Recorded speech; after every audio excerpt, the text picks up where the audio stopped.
내 인생을 바꿔놓은 MBN 동치미 멘토들의 주옥 같은 이야기. 당신이 갱년기를 알아? 육체의 변화가 온다. 그런데 육체는 정신을 지배한다. 마음이 몸을 지배한다지만 몸도 마음을 지배한다. 몸이 아프면 밖에 나가기도 싫고 사람도 만나기 싫다. 그러다 보면 우울해지고 왜 나만 이러지 싶다. 마음이 아프게 된다. 갱년기는 몸의 변화만이 아니었다. 몸의 변화가 지배하는 마음의 상실감이었다. 사는 건 다 외롭다고 생각하는데 최근엔 혼자 극복하는 게 한계에 다다른 게 아닌가 하는 생각이 들어요.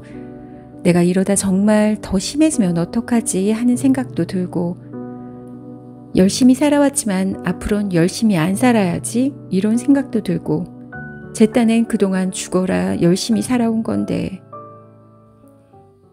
그랬구나. 그동안 정말 죽어라 살아오신 거구나. 사람들은 성공의 앞면만 본다. 저렇게 성공해서 돈도 잘 버는데 밥 한 끼 살 수 있지. 당연하게 받아들인다. 남들의 성공에 대해 쉽게 말한다.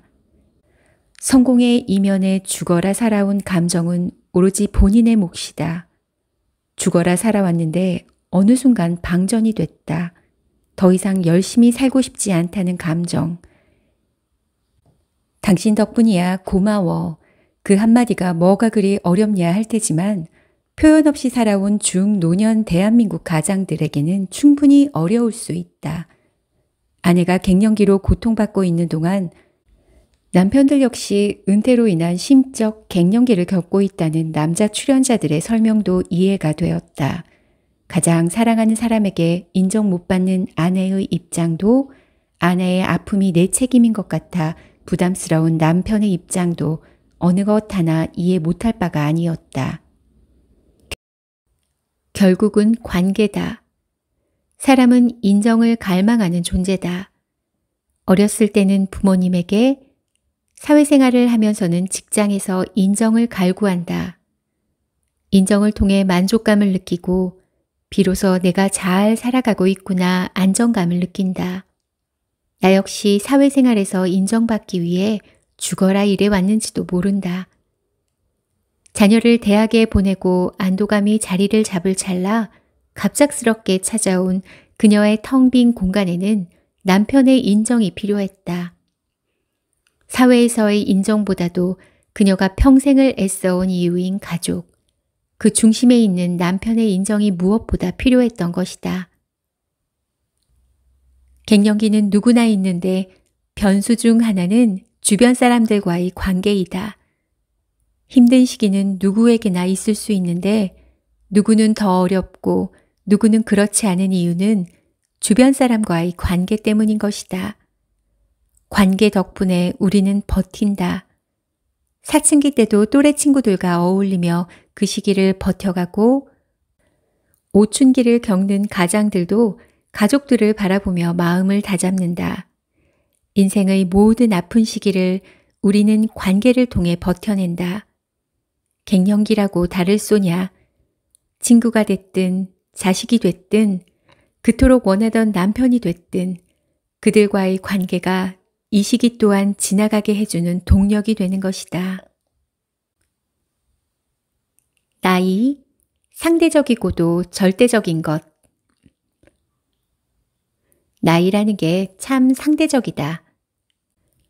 제가 딴 데 가면 나이가 제일 많은데 여기서는 제일 어려서 좋아요. 나이는 상대적인 거라서 나보다 많은 분 앞에선 어리고 나보다 적은 친구들 앞에선 많은 게 당연하다. 60살의 나보다 50살의 나는 한없이 젊다. 그러나 분명한 건 20대의 나와 40대의 나는 같지 않다는 것. 숫자를 먹을수록 몸이 변하고 생각이 바뀐다. 나이를 먹었다고 느끼는 순간 역시 상대적이겠지만 몸의 변화에 대해서는 다들 공감했다. 어제와 똑같은 오늘을 살면서 내일 다른 나를 기대하는 건 굉장히 어리석은 일이라는 유명한 말이 있죠. 내가 나이 들어서 어떻게 살지는 현재 내가 어떻게 살고 있느냐에 따라 결정되는 거거든요. 근데 많은 사람들이 지금과 미래를 분리시켜서 내가 지금은 비록 이렇게 살고 있지만 미래는 다르게 살 거야 라고 생각하는데 절대 그럴 리가 없고 그럴 수가 없다는 거죠. 몇 년 후 미래의 내가 지금의 나에게 늦지 않았다고 뭐든 시작하라고 말하는 거다.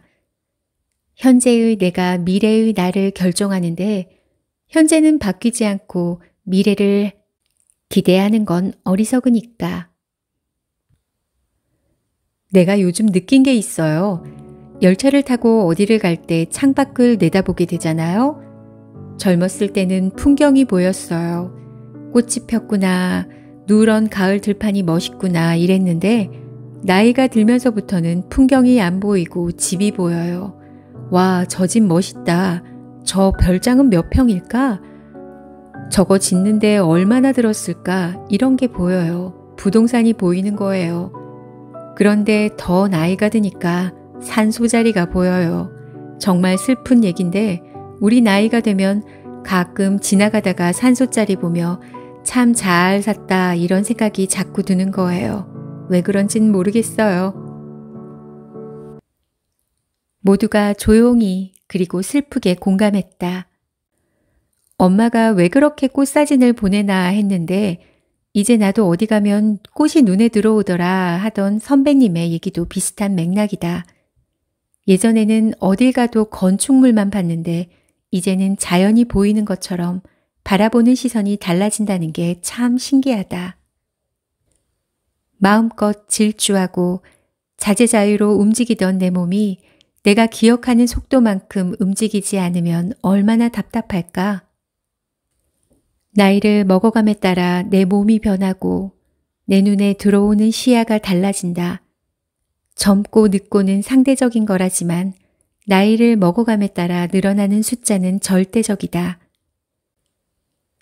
그 절대적인 나이가 주는 변화를 인정해 갈 줄 알아야 된다. 상대적이지만 또한 절대적인 게 나이니까. 인생 끝까지 살아보세요. 저는 30대에 인생이 뜻대로 되는 걸 너무 당연하게 생각했어요. 뜻대로 되는 걸 너무 당연하다고 생각했는데 어느 순간 안 되기 시작하니까 이해가 안 되는 거예요. 왜 안 되지? 그러다가 40 넘어서 깨달음을 얻은 게 그동안 뜻대로 될 일들이 기적이었다는 거였어요.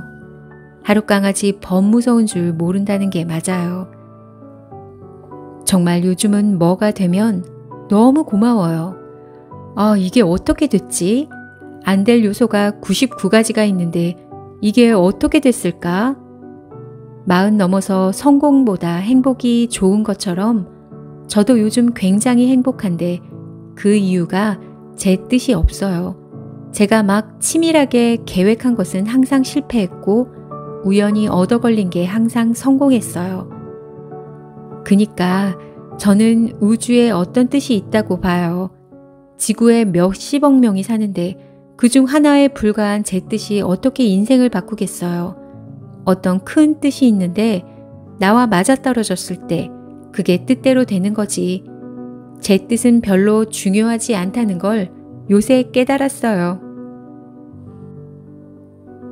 인생이 계획한 대로 뜻대로만 되는 게 아니라는 것을 깨달은 순간 겸손해졌다.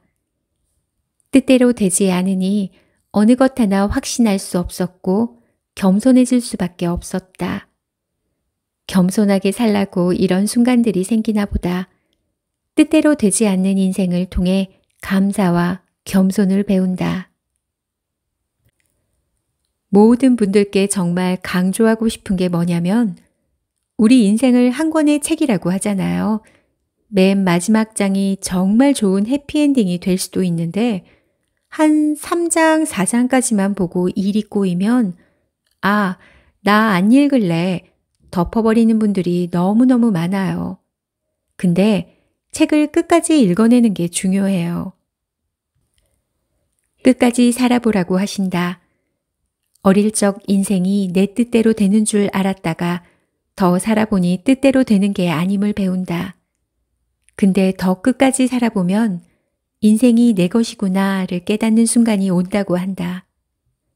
중간에 좌절과 꼬임에 주저앉거나 포기하지 말라고 한다. 우리의 인생은 어차피 끝까지 살아내는 자의 것인지도 모른다. 돈도 쓰는 자의 것인 것처럼.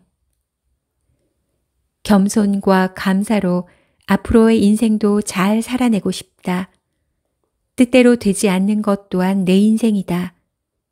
뜻대로 되는 순간에 감사하고 뜻대로 되지 않을 때는 그것이 펼쳐낼 또 다른 세상에 기대를 품고 살고 싶다. 30년, 40년 후에 내 인생이 문득 궁금해진다.